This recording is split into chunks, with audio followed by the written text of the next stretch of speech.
उसका ज्वाइंट, ठीक है। नी ज्वाइंट क्या है? Joint between Atlas and axis का, और ज्वाइंट बिटवीन कार्पल। तो बताइए ह्यूमरस और पेक्टोरल गर्डल, ह्यूमरस ये, पेक्टोरल गर्डल का ये ज्वाइंट बायल एंड सॉकेट। नी ज्वाइंट कौन सा है? हिंज ज्वाइंट, ठीक है। एटलस और एक्सिस के बीच का ज्वाइंट पाइवट, क्या है? Pivot joint. और कार्पल्स के बीच का ज्वाइंट बताओ जी, बताते रहिए कम से कम। Gliding, gliding. टार्सल के बीच में कौन सा ज्वाइंट? टार्सल्स, सब ग्लाइडिंग है। जो कार्पल यहां, टार्सल एंकल में, ठीक है, दोनों जगह ग्लाइडिंग होगा।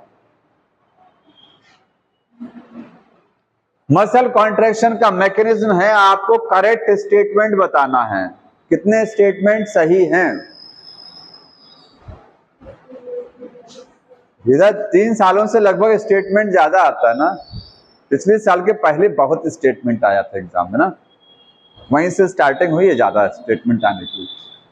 बताइए, it is initiated by A signal, बोल रहा मसल कॉन्ट्रैक्शन के बारे में लाइन सही बताइए। It is initiated by A signal sent by central nervous system via sensory neuron. हाँ, ये लाइन सही है या नहीं सही है? बताइए, बताओगे? हाँ, गलत है? क्या गलत है इसमें? सही है, सही है, हम भी पढ़ लें।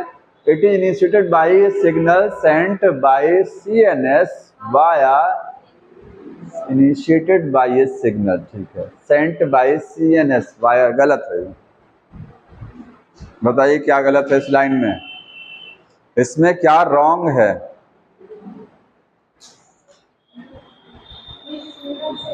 हाँ, मोटर होगा। बोल रहा है कि मसल का कॉन्ट्रैक्शन स्टार्ट होता कब? जब एक सिग्नल सेंड किया जाता है, कहां से? सेंट्रल नर्वस सिस्टम से वाया सेंसरी, सेंसरी के थ्रू थोड़ी ना आता, मोटर के थ्रू आता है। ये रॉन्ग है। बताइए सेकंड, बताइए।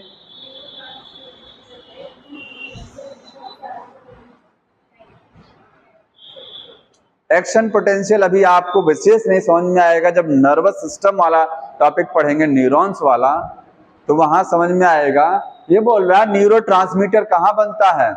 बताइए बनता कहाँ है? पहली बात, जब हाँ साइनेप्टिकल गैप में नहीं बन देगा ना, गैप में तो होके जाता है। जो फर्स्ट न्यूरॉन है, एक न्यूरॉन है, दूसरा न्यूरॉन, हमारी बॉडी में जब कॉन्ट्रैक्शन होता है तो न्यूरॉन्स आते हैं, कहाँ जुड़ते हैं? मसल्स पर। तो न्यूरॉन और मसल्स के बीच में एक जंक्शन बनता है। जैसे न्यूरॉन आया और ये क्या हो गई? मसल, इधर से न्यूरॉन आ रहा, बीच में एक जंक्शन बनेगा, न्यूरोमस्कुलर जंक्शन। इस न्यूरॉन में जो लास्ट पार्ट होगा, एक्सॉन टर्मिनल, उसके अंदर से निकलेगा एसिटाइल कोलिन, वो जाएगा दूसरे मसल्स के अंदर इंटर करेगा। कब रिलीज होता है? जब कैल्शियम की एंट्री होती है इसमें, ठीक है। अब क्या बोल रहा है? Neurotransmitter generate action potential in the sarcolemma. Neurotransmitter sarcolemma का मतलब मसल की सेल में जब इंटर करेगा तो एक एक्शन पोटेंशियल जनरेट करेगा। सही है, क्योंकि एक्शन पोटेंशियल ऐसे समझिए कि जब हम ब्रेन से सिग्नल भेजते हैं मसल्स के पास में, तो हमारी मसल्स क्या हो जाती हैं? एक्साइट हो गया, एक्साइट ना, एक्साइट होगा तभी तो कांटेक्ट करेगा। एक्साइट होना ही एक्शन पोटेंशियल है, उसी को क्या बोलते हैं? एक्शन पोटेंशियल होना, एक्शन में आ जाना, एक्शन में आ जाना, काम करने के लिए एक्शन में आ जाते हैं।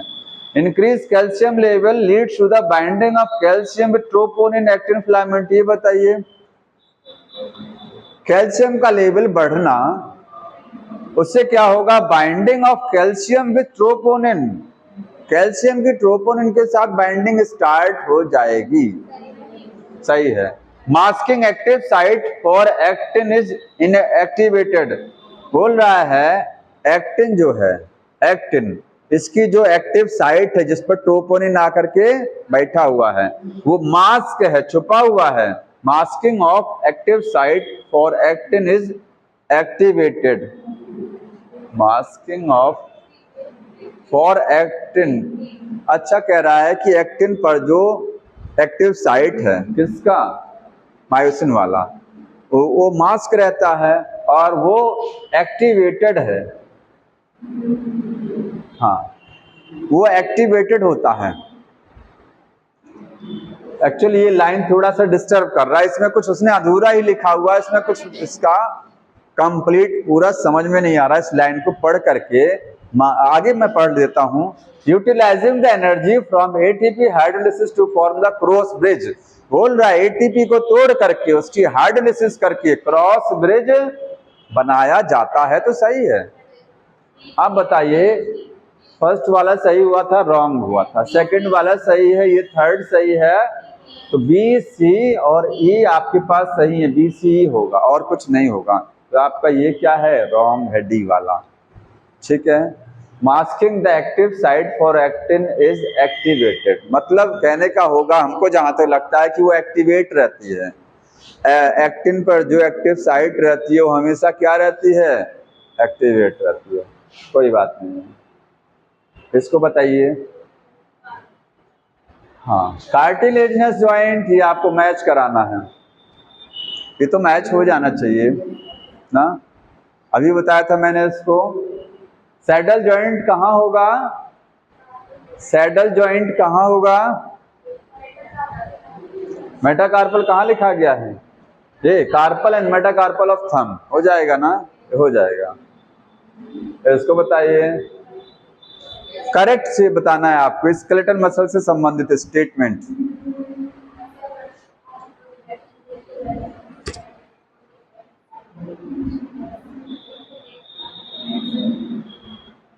मसल के बंडल, एक्चुअली मसल का एक बंडल जो है उसी को फैसिकल बोलते हैं।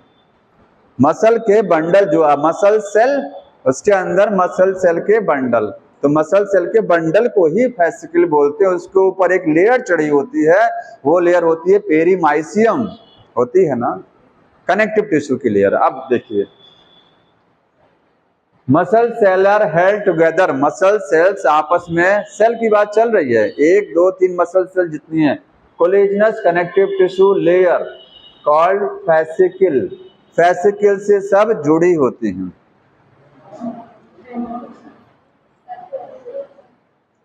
ये लाइन समझ में आई कुछ? नहीं आई, आगे बढ़ जाइए। Sarcoplasmic reticulum of the muscle fibre is store house of the calcium ion, 100% right है। Striated appearance of the skeletal muscle is due to the distribution pattern of the actin and myosin. बोल रहा है जो skeletal muscle हैं उनके ऊपर धारियां होती हैं, स्ट्राइप्स होती हैं। वो धारियां क्यों बनती हैं? क्योंकि एक्टिन और मायोसिन का जो डिस्ट्रीब्यूशन, मतलब जो उनका अरेंजमेंट पैटर्न है, उनकी वजह से होता है। स्मूथ मसल्स में एक्टिन फिलामेंट और स्ट्राइटेड में क्या है, एक्टिन मायोसिन ऐसे पैटर्न में लगे होते हैं कि एक जगह डार्क, फिर लाइट, फिर डार्क। तो डार्क और लाइट बैंड जो दिखाई देता है उसका कारण यह है कि एक्टिन और मायोसिन लगा ही ऐसा है, उसमें इस पैटर्न में लग गया है। समझ में आया? ये तो सही होगा। M line considered as the functional unit of the sarcomere. Contraction, muscle contraction की फंक्शनल यूनिट को हम क्या बोलते हैं? M line. M line is considered as the functional unit of called sarcomere. सही है। देखिए, अगर इसको यम हटा दिया जाए तो लाइन सही है। मसल कॉन्ट्रैक्शन की जो यूनिट है वो क्या है? सार्कोमियर ही तो है। 2 जेड लाइन के बीच की डिस्टेंस, तो यहाँ जेड लाइन होना चाहिए था। क्या होना चाहिए था? वहां जेड लाइन, इसलिए रॉन्ग हो गया। तो आपके राइट कौन से हुए? आपका बी सी और ए भी राइट होगा। ए कहीं दिया है, A B C, B C भी दिया है। तो मसल बंडल, तीनों वाला ना। एक्चुअली ये समझ रहे हैं कि ये क्या बोल रहा है, इसको देख लीजिए। ये देखिए, नहीं समझ में आता, मैं बता रहा हूँ फिर से। लाइन बुक में मेंशन है ये वाली ना। ये लाइन बताइए एनसीईआरटी में दिया है कि नहीं? इधर देखिए, आपका ये क्या था? मसल। मसल्स के अंदर मैंने बोला था ये क्या है? मसल सेल्स हैं। ठीक है। मसल सेल्स के ऊपर एक लेयर चढ़ा होगा उस लेयर को क्या बोलेंगे? एंडोमाइसियम। ये लेयर कौन सी है? एंडोमाइसियम। ठीक है, और इसके बाद में देखिए एंडोमाइसियम हो गया, इसके भी चारों तरफ एक क्या है? लेयर है। इस लेयर को क्या बोलते हैं? पेरीमाइसियम। ये लेयर कौन सी है? पेरीमाइसियम। ठीक है, तो ये है यहाँ पर पेरीमाइसियम, ये है रेड वाला एंडोमाइसियम। ये पूरा बंडल को क्या बोलेंगे? फैसिकल।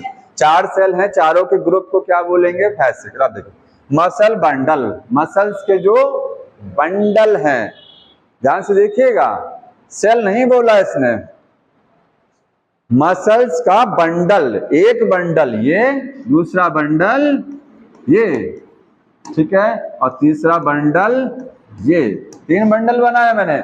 मसल्स के बंडल आर हेल्ड टुगेदर, आपस में जुड़े हुए हैं by collagenous connective tissue. Connective tissue के द्वारा, मतलब ये जितने ये बंडल दिखाई दे रहे हैं, ये बंडल आपस में जुड़ा हुआ है, कोलेजनस कनेक्टिव टिश्यू। उसको फैसिकल बोलते हैं कि नहीं बोलते हैं? हाँ, लाइन लिखी हुई है ना बुक में, यही लाइन लिखा है ना?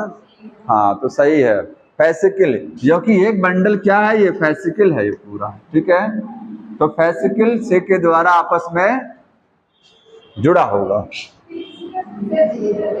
फेसिया लिखा है ना? अरे फेसिया फेसिकल अलग तो नहीं है, देखिए।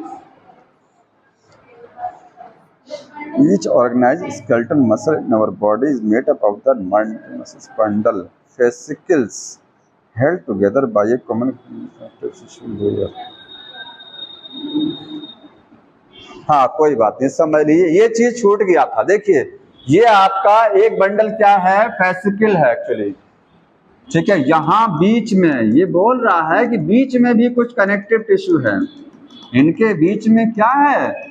जो आपको एरिया बचा हुआ दिखाई दे रहा है वो क्या है? फेसिया है। तो वही लाइन अंडरलाइन कर लीजिएगा।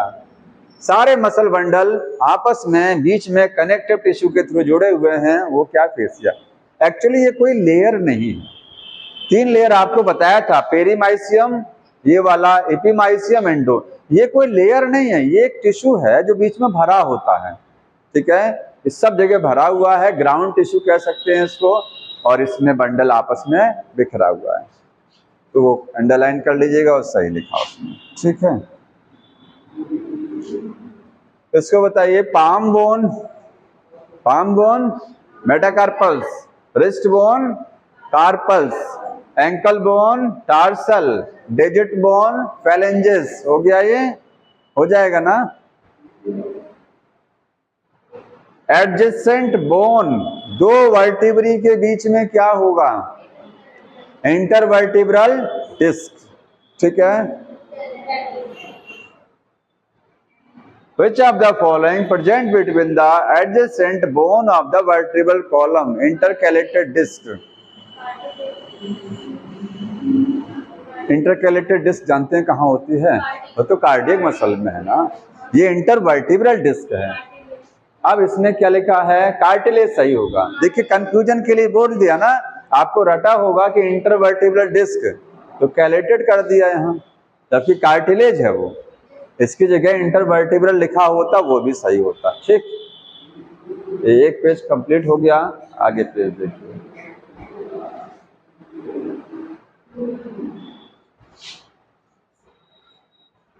बताइए इसको, सही है ना? हाँ, 2 स्टेटमेंट हैं। Osteoporosis is characterised by decrease bone mass. Osteoporosis में बोन्स का वजन घट जाता है, डेंसिटी कम हो जाती है, and increase chance of fracture. बताओ जी, तुम बताइए, सही है ना? कुछ नहीं पता है, सही है, अभी कल ही तो बताया था ना। ऑस्टियोपोरोसिस में बोन्स पोरस हो जाती है, बोन्स में डेंसिटी कम हो जाएगा, वजन घट जाएगा और फ्रैक्चर आसानी से हो जाता है। क्यों होता है osteoporosis? Age related disorder, oestrogen का लेवल कम होने की वजह से। Common cause of osteoporosis is increase level of oestrogen. गलत, डिक्रीज होना चाहिए। ये रॉन्ग है, पहला राइट है। ठीक है, मिला? हाँ, एस्ट्रोजन का लेवल इंक्रीज नहीं होगा, ये तो इसलिए तो बोल रहा हूं, ये डिक्रीज होना चाहिए। कहाँ गया ये डिक्रीज होना चाहिए। अच्छा बता रहे हैं, जब फीमेल्स में 50 इयर्स के बाद में मेंस्ट्रुअल साइकिल बंद हो जाती है ना, मेनोपॉज, जब तक मेंस्ट्रुअल साइकिल चलती है तब तक एस्ट्रोजन का लेवल हाई रहता है। क्योंकि एस्ट्रोजन बनता कहाँ से, आपने 12th में पढ़ा ह्यूमन रिप्रोडक्शन में, ओवरी के अंदर जो फॉलिकल है वो जब डेवलप होती है, primary follicle, secondary, tertiary, Graafian follicle. Follicle की जो बाहर वाली लेयर होती है, ठीक है, जो फॉलिकल की बाहर की लेयर होती हैं वही बनाती है क्या चीज, एस्ट्रोजन। तो एस्ट्रोजन फॉलिकुलर सेल से बनने वाला हार्मोन है। फॉलिकल जितना बड़ा होता जाएगा एस्ट्रोजन उतना ही बड़ा ज्यादा बनेगा। ठीक, तो एस्ट्रोजन कहाँ से बनता है, ओवरी से बनता है। ओवरी में कहाँ से, फॉलिकुलर सेल से बनता है। समझ में आया? वो 50 साल के बाद में एस्ट्रोजन का लेवल घट जाता है क्योंकि वो ओवम का फॉर्मेशन होता नहीं है, oogenesis होती नहीं है, तो फॉलिकल डेवलप नहीं करती है, अंडा बनता नहीं है। समझ में आया? आगे बताइए इसको। पूछ रहा है correct match for disease and it's symptom. आपको डिजीज और सिम्टम मैच कराना। Muscular dystrophy auto immune disorder है, ऑटो इम्यून है। ठीक है, जिसमें क्या है, न्यूरोमस्कुलर जंक्शन अफेक्टेड होता है। क्या अफेक्टेड होता है, neuro. Auto immune disorder causing the progressive degeneration of the skeletal muscles. सही है नहीं सही है? सही है ना। आर्थराइटिस क्या है, इन्फ्लाम्ड जॉइंट। इन्फ्लाम्ड लिखा कोई बात नहीं, इन्फ्लामेशन, इन्फ्लाम्ड एक ही चीज है। टेटेनी क्या है, रैपिड स्पास्म। कैल्शियम का लेवल जब बॉडी में घटता है तो मांसपेशियां अकड़ जाती हैं, कॉन्ट्रैक्शन नहीं हो पाता है प्रॉपरली ढंग से। ठीक है, वाइल्ड कॉन्ट्रैक्शन होते हैं, अपने हिसाब से होते हैं। हाई लेवल ऑफ कैल्शियम, गलत है, ये low level of calcium. Hypocalcaemic tetany बोलते हैं इसको। Myasthenia gravis, myasthenia gravis actually पहला वाला है। माइस्थेनिया ग्रेविस पहला वाला था। ये मस्कुलर डिस्ट्रॉफी है।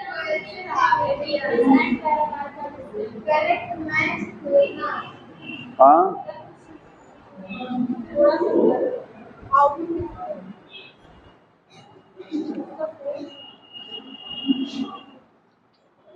देखिए पहले वाले में मैस्थेनिया ग्रेविस जो है वो जेनेटिक डिसऑर्डर नहीं है, वो ऑटो इम्यून डिसऑर्डर मैंने बताया था। पैरालिसिस हो जाती है क्योंकि न्यूरोमस्कुलर जंक्शन अफेक्टेड हो जाएगा।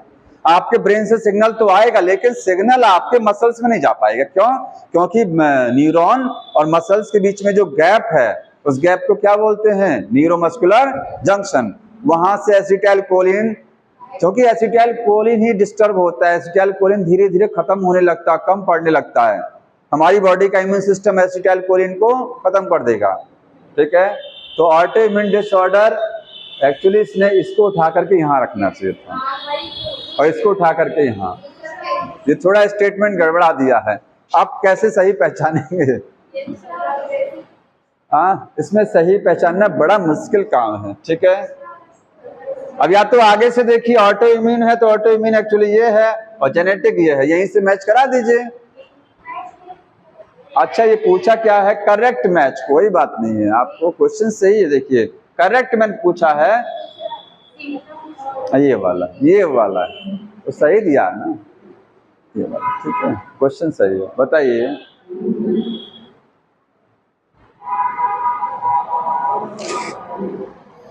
फर्स्ट वाला स्टेटमेंट सही है कि नहीं सही है? Actin and regulatory proteins are located in the thin filament.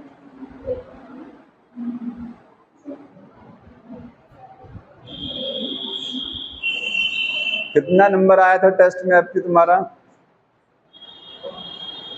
तुम्हारा कितना आया था बेटा, बताइए इस बार टेस्ट में? अरे जो पिछला गया है टेस्ट, अभी नहीं, जो गया है टेस्ट ना, पिछला टेस्ट आया था ना, कितना आया था? टेस्ट दिए ही नहीं होंगे, कोई बात नहीं। ये लाइन सही है ना? एक्टिन और रेगुलेटरी प्रोटीन। मैंने बोला था एक्टिन फिलामेंट किसका बना होगा, एक्टिन प्रोटीन। साथ में उसमें दो रेगुलेटरी प्रोटीन भी होती हैं, कौन सी, troponin and tropomyosin.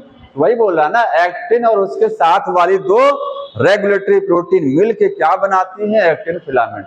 Z line समझ रहे हैं, किनारे वाला जेड लाइन एंकर, एंकर का मतलब जोड़ना। मायोसिन फिलामेंट मायोसिन को जोड़ता है किसके साथ, to the end of the sarcomere. इसको देख लीजिए, समझ रहे हैं ना ये बोल रहा है कि जेड लाइन जोड़ती है किसको, मायोसिन को जोड़ती है, बीच में मायोसिन है किसके साथ, एंड ऑफ सार्कोमियर। सार्कोमियर का एंड होता है जेड लाइन, ध्यान सुनिएगा। सार्कोमियर क्या है, दो जेड लाइन के बीच की डिस्टेंस, तो सार्कोमियर का किनारा क्या है, जेड लाइन। तो मायोसिन जो है वो कभी कहीं जुड़ती ही नहीं है, वो कहीं जेड लाइन के साथ जुड़ती ही नहीं है, तो रॉन्ग हो गया ना, ये तो जेड लाइन के साथ नहीं जुड़ता है, वो तो एक्टिन जुड़ा होता है। Sarcoplasmic reticulum store the acetyl choline, sarcoplasmic reticulum में नहीं, ये भी नहीं है। और मायोसिन क्रॉस ब्रिज, यहाँ कैल्शियम होना चाहिए था, myosin cross bridge contain calcium binding site. Myosin का जो क्रॉस ब्रिज बनता है उसमें कैल्शियम की बाइंडिंग साइट होती है। तो ये तो बड़ा अजीब चीज है कि क्रॉस ब्रिज बनेगा, ठीक है, क्रॉस ब्रिज में कहा, वो कैल्शियम की साइट तो ट्रोपोनिन पर है, क्योंकि calcium bind to the troponin. कहा जाए कि कैल्शियम की बाइंडिंग साइट कहाँ है, मायोसिन पर है कि एक्टिन पर, तो एक्टिन पर है। एक्टिन पर कहाँ है, एक्टिन पर जो ट्रोपोनिन है उसी के ऊपर है, क्योंकि ट्रोपोनिन के साथ ही कैल्शियम जुड़ता है।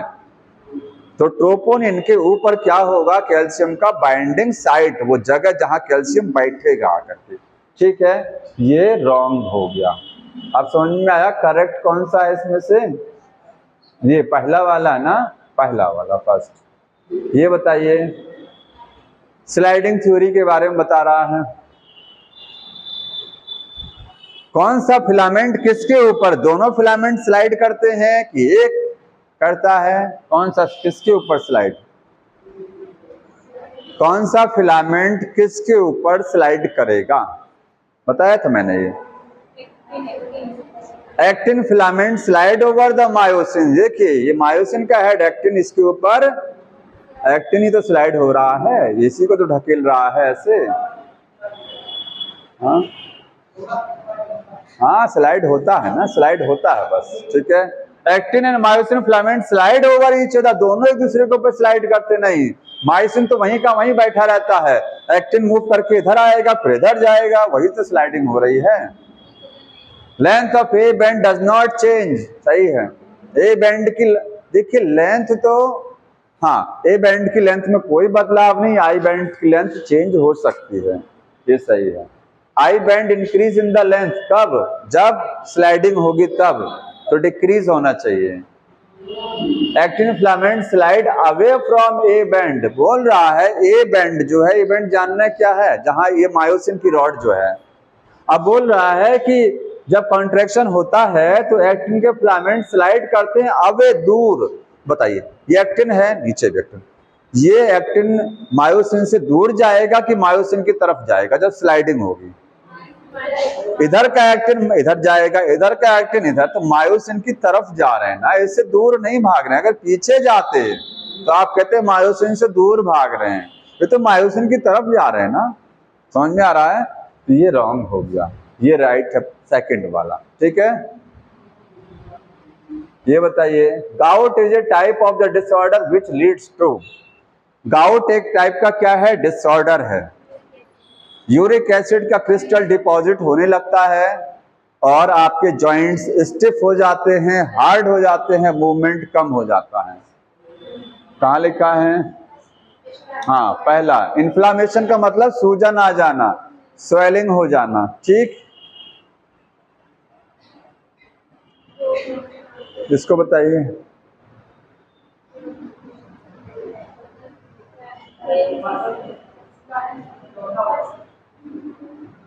क्रॉनिक ऑटो, हाँ ऑटो इम्यून बोल दिया ना, तो ऑटो इम्यून में आपका मस्थैनिया ग्रेविस है।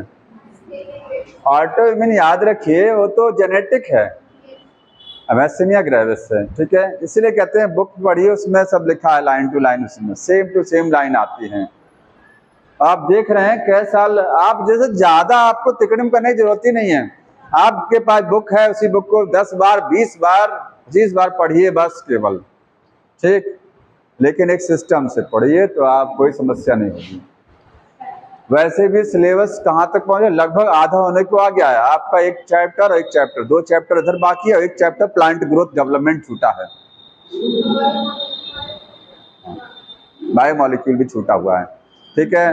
तो 2 और 2 4, मतलब जैसे लास्ट ईयर, पिछली बार जब कंप्लीट दिसंबर में जा करके हम लोग स्टार्ट लगभग करते हैं 15 दिसंबर के बाद से 12th क्लास का सिलेबस, क्योंकि 12th का सिलेबस बहुत बड़ा नहीं है, ठीक है। तो वो जल्दी खत्म हो जाता है, इसमें ज़्यादा टाइम लगता है खींचने में थोड़ा सा, और दिसंबर में वो स्टार्ट हो जाएगा आपका, ठीक। ये हो गया। हाँ, ये बताइए स्कैपुला, स्कैपुला कैसी हड्डी है? कार्टिलेजिनस जॉइंट, जॉइंट तो है नहीं है। फ्लैट बोन, हाँ फ्लैट है, फ्लैट है और इस तरीके से है, ठीक है। हाँ, और फाइब्रस ट्रायंगुलर फ्लैट बोन नहीं, ट्रायंगुलर फ्लैट कौन सी है? यही है, सॉरी, स्कैपुला, हाँ यही है। ये फ्लैट भी है और ट्रायंगुलर भी है, ठीक। Cranium fibrous joint, sternum flat bone, sternum आपकी फ्लैट है। याद रखना है आपको, कुछ बोन फ्लैट हैं, कुछ सिलेंड्रिकल हैं। जैसे आपकी रिब्स कैसी हैं? फ्लैट हैं, और क्लेविकल सिलेंड्रिकल है। फ्लैट में आपकी रिब्स आ गई, ठीक है, और आपका स्कैपुला आ गया, ठीक है, ये सब फ्लैट हैं। और एक वो भी आती है इलियम, इलियम भी फ्लैट है। हाँ, स्टर्नम भी फ्लैट है। हाँ, आप स्टर्नम को ऐसे दिमाग में रखिए, टाई है ना, तो टाई कैसा होता है? चपटा होता है ना। टाई चपटी होती है कि गोल होती है? टाई नहीं, चपटी होती है ना। तो वैसे टाई से ध्यान रखिए कि फ्लैट बोन है, टाई नुमा है, ठीक। वर्टिबल कॉलम कार्टिलेजिनस जॉइंट होगा वहां पर। मसल कॉन्ट्रैक्शन के समय क्या चीज होती है? अब है एच जोन डिसअपियर। ये नहीं बता रहा है कि ज्यादा कॉन्ट्रैक्शन हो रहा है कि हल्का वाला। अगर बहुत ज्यादा कॉन्ट्रैक्शन होगा तो एच जोन तब गायब हो जाएगा, लेकिन अगर हल्का वाला कॉन्ट्रैक्शन हुआ तो एच जोन कम हो जाएगा, बस गायब नहीं होगा। कोई बात नहीं, जैसा क्वेश्चन में आंसर होता है उसी हिसाब से जवाब भी दिया जाता है। एच जोन पूछ रहा है क्या चीज होती है एच जोन डिसअपियरेंसी, इसको आप अभी हटा के चलेंगे, इसको अभी हटा के चलेंगे, ऑप्शन के हिसाब से इसको करेक्ट किया जाएगा। एक्चुअली में ये यहाँ ये नहीं बता रहा है कि हल्का कॉन्ट्रैक्शन हो रहा है कि फास्ट, दोनों जगह अलग अलग केस है। A band widen, A band broad, ये तो टोटली रॉन्ग हो गया। ए बैंड चौड़ा हो जाता है, नहीं, गलत है ना पूरा।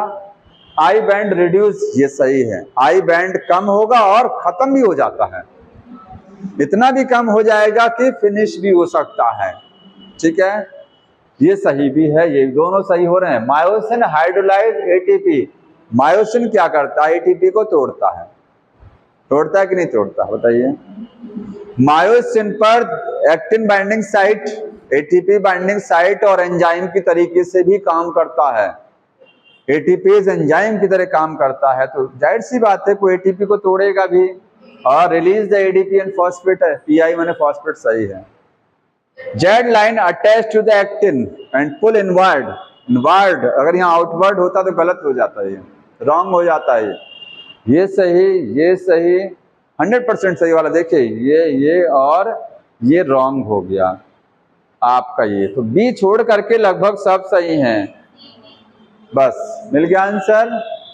हमने बोला ना किसी हिसाब से आंसर देंगे, मिल गया इसमें, ठीक। ये बताइए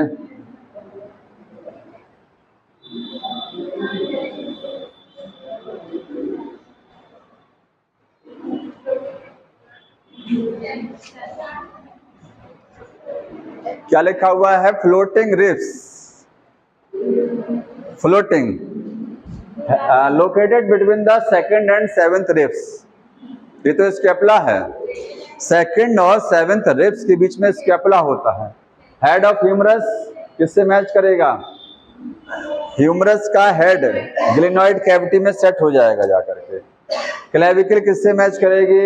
एक्रोमियन प्रोसेस के साथ जुड़ती है, तो एक्रोमियन लिखा ना इसका मतलब इसका संबंध किससे है? एक्रोमियन से है। और do not connect the with sternum, क्या चीज स्टर्नम से नहीं जुड़ती है यहां से? तो फ्लोटिंग रिब्स नहीं जुड़ती है। आपकी जो है कौन सी फॉल्स रिब जुड़ेगा? अगर कहा जाए 8th 9th 10th वाला जुड़ेगा कि नहीं जुड़ेगा? तो जुड़ेगा, लेकिन इनडायरेक्टली। डायरेक्टली तो 1 to 7 जुड़ता है। हो गया ये बताइए।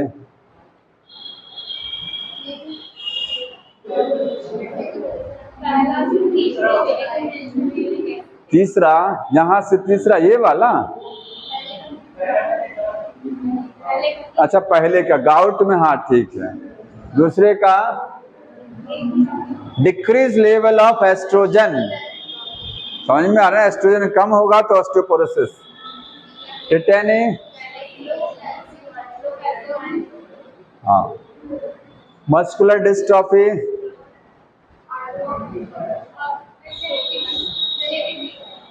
ये जेनेटिक डिसऑर्डर है, जहां पर मसल्स आपकी क्या होने लगती हैं? डैमेज होने लगती है, डिस्ट्रॉय होने लगती है। ठीक है, लेकिन यहाँ 5 दिया हुआ है, उसमें 4 है। मैच हो गया ना, ये इससे मैच हो गया, ये इससे टिटेनी, इससे मैच हो गया मस्कुलर। ऑटो इम्यून मस्थेनिया ग्रेविस लिखना चाहिए था, छूट गया होगा। यहाँ पर कॉलम बना हुआ है ना, कॉलम भी बना है, कोई बात नहीं है, जैसा आंसर है। ऑप्शन में कौन सा होगा? अच्छा ABCD और 1 2 3। सेकंड वाला A का थर्ड और B का फर्स्ट, B का फर्स्ट, ठीक है। C का सेकंड, हाँ ठीक, और D का फिफ्थ, सही है ना? बिल्कुल सही है, ठीक। एक पेज और बाकी है।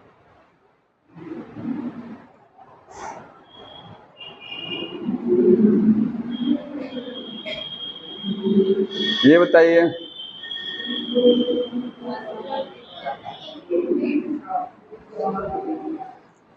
ये कह रहे हैं which of the following muscular disorder is innate. Actually में सब मस्कुलर डिसऑर्डर है।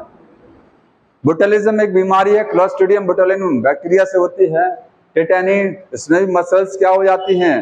हार्ड हो जाती हैं। मस्कुलर डिस्ट्रॉफी मसल इनहेरिटेड का मतलब अगली जनरेशन में जाएगा। जेनेटिक कौन सा है? तो जेनेटिक आपका डिस्ट्रॉफी है, ठीक है।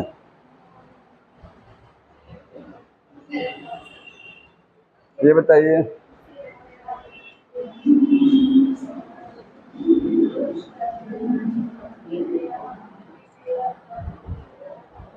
There are 7 pair of vertebrae. अभी मैंने बताया था 7 पेयर, 1 से 7 पेयर क्या है? Vertebro sternal. और 3 पेयर क्या है? वर्टिब्रो कॉन्ड्रल, नोट कर लीजिएगा। और 2 पेयर क्या है? वर्टिब्रल। आप नोट करिएगा, फ्लोटिंग रिब्स का दूसरा नाम वर्टिब्रल रिब्स। क्यों? क्योंकि केवल वर्टिब्रल कॉलम से ही जुड़ता है। तो आपने जहां लिखा फ्लोटिंग रिब्स, वहीं ब्रैकेट में लिखना वर्टिब्रल रिब्स। वर्टिब्रल रिब्स किसको बोलते हैं? फ्लोटिंग वाले को, ठीक है। हाँ, ये लाइन सही है।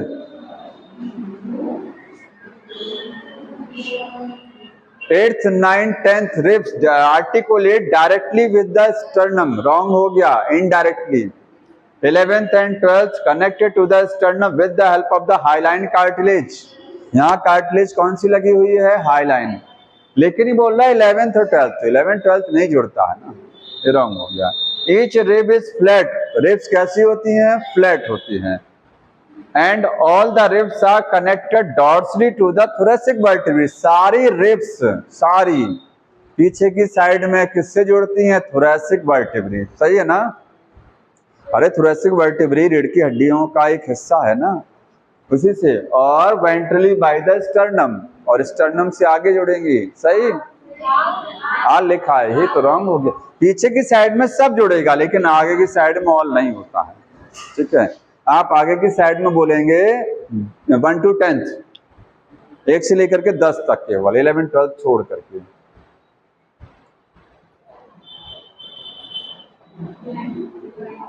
बताइए जॉइंट, इसमें किस जॉइंट में कौन सी बोन है?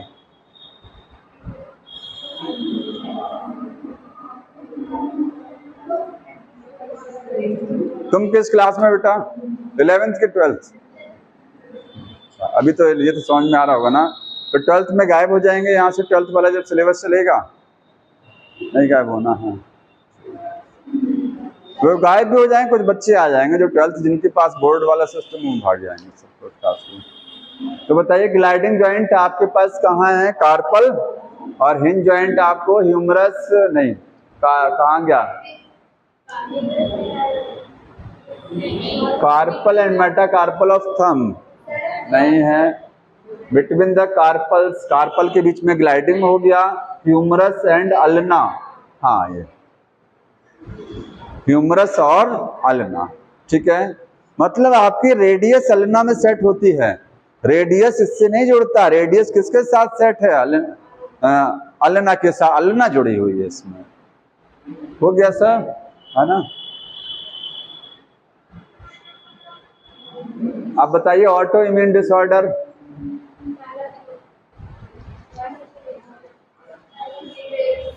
सीधे से जब आ जाए ऑटो इम्यून तो सोचना ही नहीं, लेकिन कभी कभी ना आगे पीछे ऐसा कुछ लिख देगा तो पढ़ना जरूरी है, इसलिए उसको सब लाइन पूरी पढ़ना जरूरी होता है। तो ये हो गया, कितनी बार ये आ चुका देख रहे हैं ये देखिए, ये 19 में है। ये कुछ होते हैं ना, जैसे जॉइंट वाला आपको 2-3 बार दिख गया क्वेश्चन, डिसऑर्डर वाला आपको दिख गया, मैकेनिज्म वाले से क्वेश्चन आपको मिल गया, ठीक है।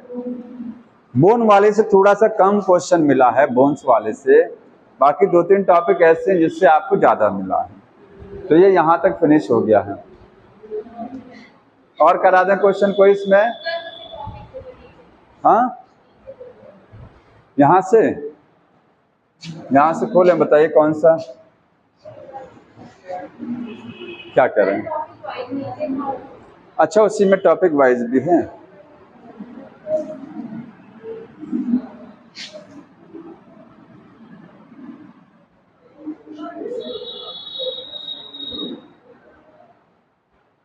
कहाँ बताइए? और ऊपर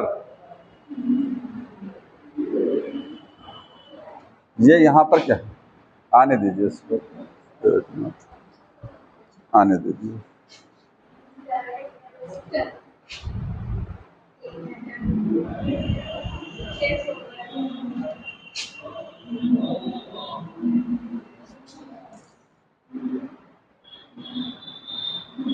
हाँ, अब बताइए इसमें है कौन सा टॉपिक देखना है, बताएंगे?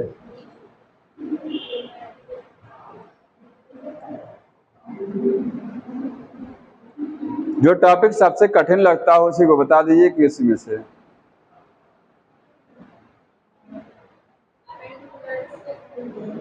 ये वाला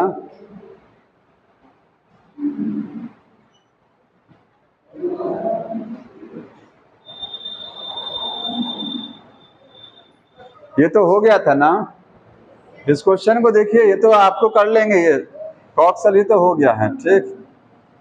एक्चुअली वही क्वेश्चन घुमा फिरा करके रहते हैं। ये देखिए, ये वाला हो गया है, एक ही क्वेश्चन है ही इस टॉपिक में। हाँ,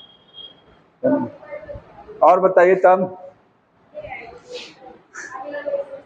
अगला लेसन अगली बार, क्योंकि बच्चे आज हैं कम, इसलिए मैं जान के अगला लेसन स्टार्ट नहीं कर रहा हूं। अगर वो पहला दिन छूट गया ना तो पूरा चैप्टर इतना खतरनाक है, ये पूरा समझ में नहीं आएगा। नहीं, बताने को तो हम बता देंगे, उसमें दिक्कत नहीं है, ठीक है। समझ लीजिए, एक बार आज समझ लीजिए, एक बार अगली बार समझ लीजिएगा, थोड़ा सा 10 मिनट समझ लीजिए, कोई बात नहीं है। अगला जो चैप्टर है वो न्यूरल कंट्रोल एंड कोऑर्डिनेशन, ठीक है। तो सबसे पहले आपको जानना जरूरी है कि कोऑर्डिनेशन क्या है, समझ में आया?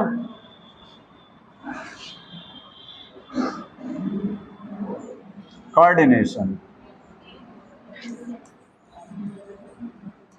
तो कोऑर्डिनेशन का मतलब समझ रहे हैं, हिंदी में बोलते हैं समन्वय, ठीक है, तालमेल बैठाना। तो कोऑर्डिनेशन हमारी बॉडी में अगर हो रहा तो उसका मतलब है कि बॉडी के अंदर जितने भी अंग हैं उसमें से ज्यादातर अंग क्या हैं या कुछ अंग आपस में एक साथ मिलकर काम करते हैं। अगर कोई एक्टिविटी बॉडी में हो रही है तो उस एक्टिविटी में कभी कभी कई अंग पार्टिसिपेट कर जाते हैं। जैसे बहुत सारे आप चल रहे हैं, चलने में क्या आपको लगता है वॉकिंग में, रनिंग में केवल हमारे लिम्स ही काम कर रहे हैं? नहीं, इसमें आपका हार्ट भी काम कर रहा है। हार्ट तो हर जगह इन्वॉल्व है, हार्ट तो हर जगह है, लंग्स हर जगह इन्वॉल्व हैं, ठीक है।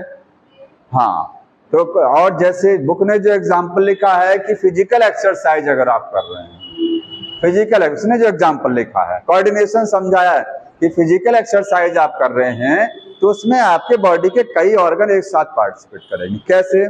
फिजिकल एक्सरसाइज में आपकी हार्ट बीट बढ़ जाती है, हार्ट बीट बढ़ जाती है, इसका मतलब हार्ट तेजी से काम करने चालू कर दिया, क्योंकि बॉडी में एनर्जी की नीड ज्यादा है, ऊर्जा जरूरी है, ज्यादा एनर्जी के लिए ब्लड को जल्दी जल्दी पंप करना पड़ेगा। आपके रेस्पिरेशन का रेट बढ़ जाता है, सांस आप जल्दी जल्दी ब्रीदिंग करते हैं, मतलब लंग्स तेजी से काम कर रही होती हैं, तो लंग्स भी तेज हो गया, हार्ट का काम भी तेज हो गया, और किडनी भी जल्दी जल्दी काम करे, क्योंकि जल्दी जितना ज्यादा ब्लड हार्ट पंप करेगा उतने ही कार्डियक आउटपुट बढ़ेगा, उतना ही किडनी से ब्लड फिल्टर होगा, जीएफआर बढ़ जाएगा ना, जीएफआर बढ़ जाएगा किडनी से, ठीक है। तो किडनी को ज्यादा काम करना पड़ेगा, तो किडनी आपका लिवर हो गया, सॉरी किडनी हो गया, हार्ट हो गया और लंग्स हो गया, ठीक है। इसके बाद में आपकी बॉडी में जो न्यूरॉन्स हैं उनको फास्ट वर्क करना पड़ेगा, ठीक है। मसल्स को ज्यादा काम करने पड़े, क्योंकि एक्सरसाइज में मसल्स ज्यादा वर्क कर रही होती हैं। ये सारी चीजें हैं, ये कोऑर्डिनेशन हो गया। अब कोऑर्डिनेशन समझ में आया? कोई भी वर्क करने के लिए, जैसे हम बोल रहे हैं, बोलने में हमारा दिमाग काम कर रहा है, हमारी टंग काम कर रही है, हमारी टंग के साथ मसल्स जुड़ी हुई हैं वो काम कर रही हैं, ठीक है। न्यूरॉन्स वर्क कर रहे हैं, क्योंकि सिग्नल ब्रेन से आ रहा है क्या हमको बोलना है, ये सारा चीजें कोऑर्डिनेशन होता है, ठीक है। अब कोऑर्डिनेशन कितनी चीजों से होता है बॉडी में? तो दो चीजों से, एक होता है न्यूरल और एक क्या है, हार्मोनल। मतलब बॉडी में दो चीजों से कोऑर्डिनेशन मैनेज किया जाता है। कोऑर्डिनेशन दो चीजों से है, एक न्यूरल कोऑर्डिनेशन आप ऐसे समझिए, बॉडी में जो कंट्रोलिंग है, जैसे कंट्रोलिंग समझते हैं, बॉडी में कंट्रोलिंग किसके द्वारा हो रही है? तो कंट्रोलिंग न्यूरल से भी हो रही है, हार्मोनल से भी। हमारा नर्वस सिस्टम भी हमारी बॉडी में क्या करता है? कंट्रोल करने का काम करता है, बॉडी के फंक्शन को कंट्रोल करता है, ठीक है। अगर कोई काम बहुत तेज हो रहा है तो न्यूरॉन्स उसको स्लो करेंगे, स्लो हो रहा है फास्ट करेंगे, यही काम हार्मोन भी करते हैं। ग्लूकोज का लेवल घट रहा है, एक घटाने वाला हार्मोन, एक बढ़ाने वाला। अगर बढ़ रहा है तो दूसरा हार्मोन उसको क्या करेगा? इंसुलिन घटा देगा, और घटा हुआ है तो ग्लूकागोन को बढ़ा देगा। ऐसे न्यूरॉन्स काम करते हैं, ठीक है। तो कोऑर्डिनेशन जो है वो दो चीजों से है, न्यूरल है और हार्मोनल है। तो वर्ड चैप्टर का जो नाम है वो क्या? Neural control and coordination. मतलब नर्वस सिस्टम, इस चैप्टर में हमको नर्वस सिस्टम के द्वारा अपनी बॉडी में कंट्रोलिंग कैसे होती है, नियंत्रण कैसे होता है वो पढ़ना है, और कोऑर्डिनेशन पढ़ना है कि कैसे बॉडी में कोऑर्डिनेशन होता है। समझ में आया? एक्चुअली दोनों वर्ड थोड़ा अलग हैं, कोऑर्डिनेशन और क्या है, कंट्रोल अलग चीज है। कंट्रोल का मतलब होता है नियंत्रण करना, कंट्रोल करना, और कोऑर्डिनेशन का मतलब समन्वय स्थापित करना, बहुत सारे ऑर्गन का एक साथ मिलकर काम करना। तो इस चैप्टर में हम लोगों को कोऑर्डिनेट, कंट्रोल एंड, देखिए 10th में एक चैप्टर था कंट्रोल एंड कोऑर्डिनेशन, चैप्टर का नाम ही था, पढ़े थे ना, control and coordination. Chapter number 2 था, लाइफ प्रोसेस के बाद वाला चैप्टर था ना, वो चैप्टर का नाम क्या था? Control and coordination. तो उसमें यही पढ़ते थे कैसे कंट्रोलिंग। अब कंट्रोल कोऑर्डिनेशन दो चीजों से होता है, एक नर्वस सिस्टम से और एक हार्मोन। इस चैप्टर में कौन सा पढ़ना है? न्यूरल वाला, हार्मोनल वाला अगले चैप्टर में, ठीक है। ये हो गया इसका। अब स्टार्टिंग होती है, अगला पेज पलटिए। अब उसमें ये बताया गया है कि हमारी बॉडी में कंट्रोलिंग या कोऑर्डिनेशन किस चीज से होता है? Nervous system. नर्वस सिस्टम किस चीज का बना है तो कहेंगे न्यूरॉन्स का बना हुआ है। न्यूरॉन्स को क्या बोलेंगे? Nerve cell. एक नाम इसका और है, बताइए।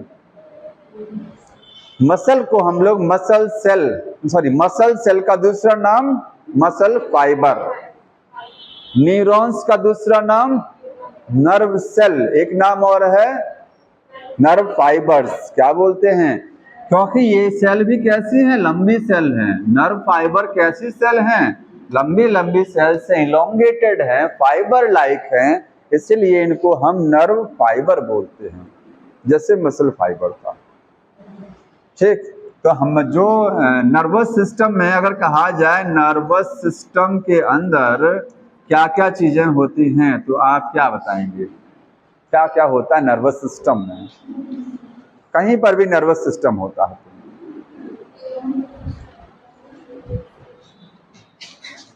हालांकि ह्यूमन नर्वस सिस्टम में पढ़ना है, उसमें आप पढ़ेंगे सेंट्रल नर्वस सिस्टम, पेरिफेरल, वो चीज अलग है। नर्वस सिस्टम किस चीज का बना होता है तो बोलेंगे न्यूरॉन्स का बना है। किसका है? मेनली न्यूरॉन्स का। बस पूरे हमारे नर्वस सिस्टम में न्यूरॉन्स हैं।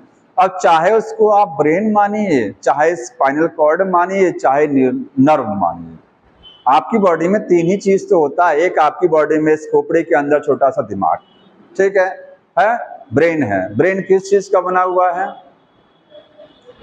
किस चीज का है? नर्व का है कि न्यूरॉन का है कि नर्व सेल का है? नर्व सेल या न्यूरॉन, ठीक है। नर्व सेल या न्यूरॉन का आपका बना हुआ ब्रेन होता है। समझ में आया? आपकी स्पाइनल कॉर्ड भी किसकी बनी है? न्यूरॉन्स की। आपकी बॉडी में जो नर्व्स होती हैं, नर्व्स का मतलब यहाँ से सिग्नल जो ले जाती हैं ब्रेन में, और ब्रेन से सिग्नल लाती हैं सेंसरी न्यूरॉन और मोटर न्यूरॉन होते हैं ना। तो ये आखिर जो नर्व्स हैं ये किससे बनी है? न्यूरॉन से। तो पूरा नर्वस सिस्टम किससे बना? न्यूरॉन से। समझ में? चाहे वो ब्रेन हो, चाहे स्पाइनल कॉर्ड हो, चाहे मैसेज को लाने ले जाने वाले नर्व्स होते हैं। ठीक, अब न्यूरॉन्स की शुरुआत कहाँ से होती है? नर्वस सिस्टम की शुरुआत कहाँ से होती है? एनिमल किंगडम पढ़े हैं पूरा, कहाँ से इसकी स्टार्टिंग है? हाइड्रा, आपको सिलेंटेटा। फाइलम पोरीफेरा में कोई भी नर्वस सिस्टम नहीं होता है, ठीक है।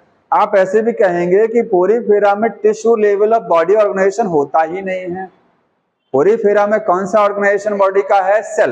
वहां टिश्यू नहीं बनता है, सेल में ग्रुपिंग नहीं है। टिश्यू वाला स्टार्ट होता है सिलेंटेटा, सिलेंटेटा से ही नर्वस सिस्टम की शुरुआत होती है। लेकिन सबसे सिंपलेस्ट नर्वस सिस्टम है, कैसा है? एकदम साधारण वाला। तो लिखा बुक में सिंपलेस्ट नर्वस सिस्टम हाइड्रा में, सिलेंटेटा में। इसके बाद धीरे धीरे और एडवांस होता गया। फिर इंसेक्ट में जो नर्वस सिस्टम आता है, इंसेक्ट वाला, वो थोड़ा सा और बेटर होता है, क्योंकि इंसेक्ट में आपको ब्रेन देखने को मिलेगा, ठीक है। ब्रेन है और क्या है? नर्व सेल हैं, ठीक, गैंग्लिया वगैरह हैं। ब्रेन आपको अर्थवॉर्म में भी मिल जाता है, लेकिन उससे थोड़ा बेटर इंसेक्ट में, इसलिए इंसेक्ट लिखा बुक में। बुक में अर्थवॉर्म नहीं लिखा है, अर्थवॉर्म पहले आता है, इंसेक्ट बाद में आते हैं। इंसेक्ट में थोड़ा और बेटर है, तो लिखा है कि बेटर नर्वस सिस्टम कहाँ मिलेगा? इंसेक्ट में। और एडवांस नर्वस सिस्टम कहाँ मिलेगा? एनिमल्स में, ह्यूमंस में जा करके। समझ में आया? ये तो नर्वस सिस्टम के बारे में हो गया। और क्या दिया हुआ है? हाँ दिखाइए, एक मिनट। नहीं नहीं, हाँ क्या कर रहे हैं? जोर से बोलिए। न्यूरोग्लिया सेल, क्या कर रही है? न्यूरोग्लिया, अच्छा।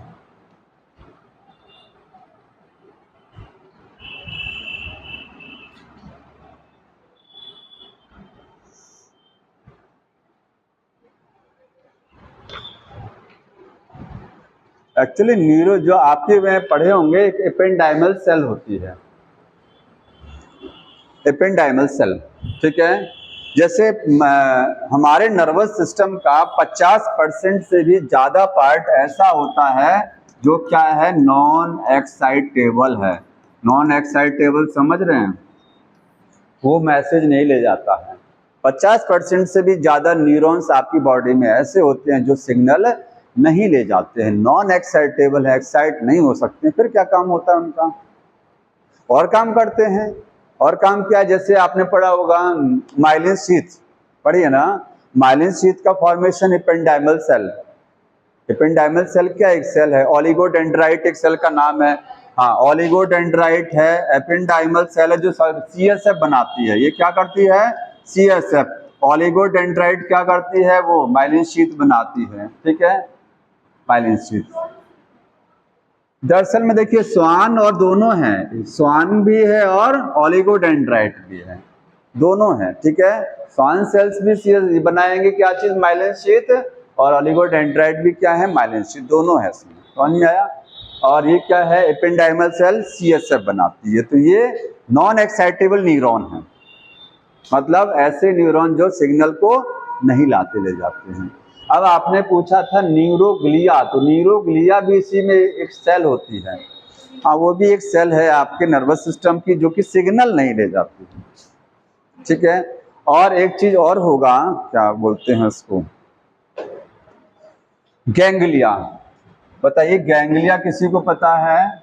गैंग्लिया आपने पढ़ा किसमें? अर्थवर्म में है और आपका इंसेक्ट में होता है। क्या होता है गैंग्लिया?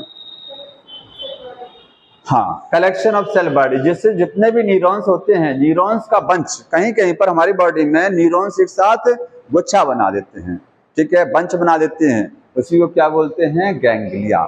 यह आपका अर्थवर्म में है और इंसेक्ट में होता है, ठीक है। तो इतनी चीजें हैं। इसके बाद बताना क्या है? नर्व सेल के बारे में आगे दिया होगा, देखिए कौन सा वाला, उसमें टाइप्स ऑफ न्यूरॉन लिखा है, ठीक है। न्यूरॉन कितने टाइप के हैं? वो सेंसरी न्यूरॉन और मोटर न्यूरॉन के बारे में दिया हुआ है। और कुछ पूछना हो तो बताइए।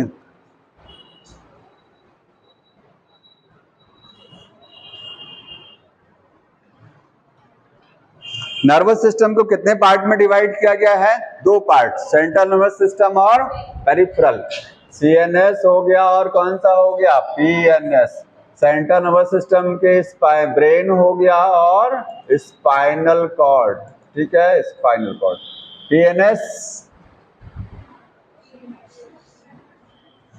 पीएनएस में क्या आएगा? जितने, जैसे आपका ये ब्रेन है और ये क्या है? स्पाइनल कॉर्ड है, ठीक है। यहाँ से यहाँ से निकलने वाली जितनी नर्व्स होती हैं, जितनी भी नर्व्स यहाँ से राइज होंगी, सबको क्या बोलेंगे? पीएनएस। ये आपके पेरिफेरल, जैसे आपने एक्सियल स्केलेटन पढ़ा था और एक क्या है? अपेंडिकुलर। एक्सियल सेंट्रल एक्सिस पर है, तो आपका ब्रेन और स्पाइनल कॉर्ड क्या है? सेंट्रल एक्सिस पर है, इसलिए इसको क्या बोलते हैं? Central nervous system main part है, नर्वस सिस्टम का मेन पार्ट। और जो साइड में न्यूरॉन्स निकले होते हैं ना, न्यूरॉन्स या नर्व कहेंगे, वो क्या है? पीएनएस में आती है। अब पीएनएस में 2 टाइप की नर्व होती हैं, एक आपके ब्रेन से निकलती हैं, उनको क्या बोलते हैं? क्रेनियल, और जो स्पाइनल कॉर्ड से निकलेंगी उनको क्या बोलेंगे? स्पाइनल नर्व्स, ठीक है।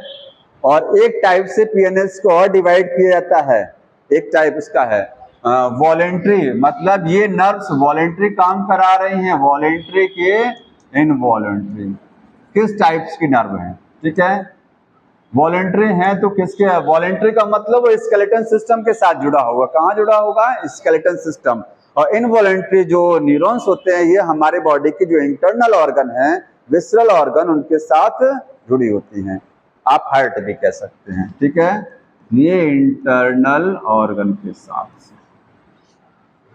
समझ में आया?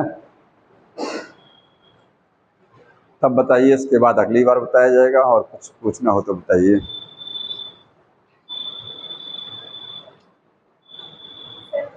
हाँ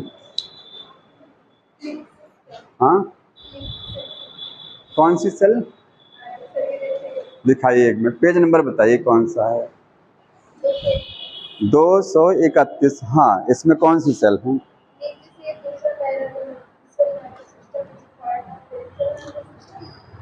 इस वाले पैराग्राफ में ना? अच्छा, इसमें आ जाए। हाँ हाँ, विसरल नर्वस सिस्टम पर ये हो गया। Whole complex fibre ganglia plexus by which the impulse, हाँ बता रहे हैं, रुक जाइए, क्या बोल रहा है? peripheral nervous system that comprises a whole complex of nerve fibers, ganglia and plexus by which impulse travel from। Actually देखिए इसने एक लिखा है नर्व, नर्व अलग चीज है और फाइबर अलग चीज है। आप दोनों में डिफरेंस जानते होंगे ना, नर्व क्या है फाइबर। नर्व को आप मसल समझिए, ठीक है, न्यूरॉन्स नर्व सेल का कलेक्शन। जैसे हमने बोला था मसल, ये मसल है, मसल में बहुत सारी क्या होती हैं, हाँ ये मसल हो गया, इसमें बहुत सारे मसल सेल हैं। ऐसे ही जो नर्व होती है, नर्व क्या है, उसमें बहुत सारी नर्व सेल होती हैं, ठीक है। ये लिखा है इन्होंने एक चीज नर्व, और क्या लिखा है एक चीज फाइबर। तो फाइबर जो है वो नर्व सेल है, ठीक है। नर्व सेल के मिलने से क्या बनती हैं, नर्व बनती हैं, ठीक है। गैंग्लिया समझ में आ रहा है। प्लेक्सस भी इसी टाइप का कोई वर्ड है, ठीक है। बताते, एक सेकंड रुक जाइए, अभी देख के बताता हूँ आपको प्लेक्सस क्या है।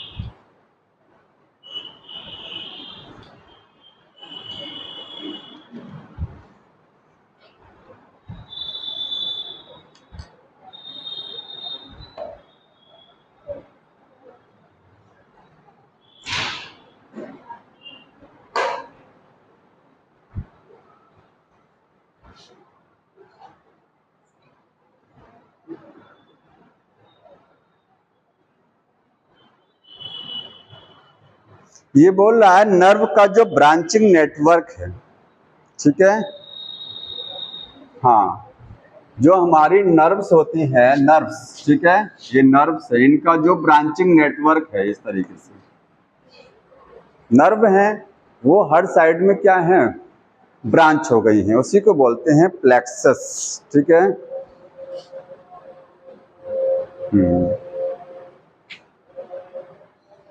तो पढ़ के आइए। हाँ नहीं, बंच नहीं कहेंगे, बंच तो वो होता है गैंग्लिया। अगर कहेंगे bunch of the nerve cell, वो क्या है, गैंग्लिया। हाँ ये नहीं, branching of the nerve cells या नर्व्स की ब्रांचिंग, प्लेक्सस, ठीक है। तो अब आप लोगों का छुट्टी है, ठीक। 3 कब तक बंद रहेगा, 3 तक। तो 3 तक सब लोग एंजॉय करिएगा दिवाली, ठीक है, ठीक, ठीक है, ओके।